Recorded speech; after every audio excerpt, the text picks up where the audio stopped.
Now that we understand what causes the power-reduced warning, let's dive into how to diagnose and fix this issue systematically.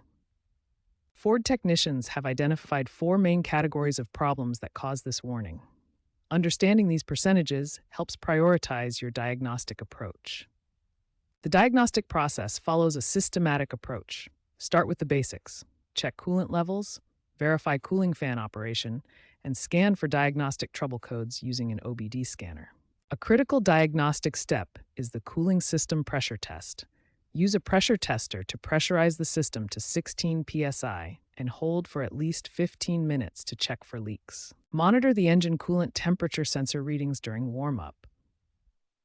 The thermostat should open between 195 and 203 degrees Fahrenheit for proper cooling system operation. If the warning appears while driving, take immediate action to prevent engine damage. Reduce speed, turn the heater to maximum to help cool the engine, and find a safe place to stop. For permanent repairs, most cases require a complete cooling system overhaul. This includes replacing the thermostat, water pump, flushing the entire system, and refilling with Ford-specified Motorcraft coolant. Always use genuine Ford Motorcraft coolant for optimal performance. For persistent issues, consider replacing the cooling fan assembly or having the radiator professionally cleaned or replaced. Prevention is key to avoiding this expensive problem.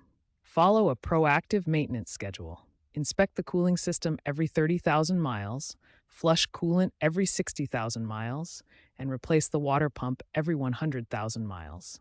Following this systematic approach to diagnosis and repair will resolve most power-reduced warnings. Remember, proper diagnosis saves time and money, and preventive maintenance prevents costly repairs.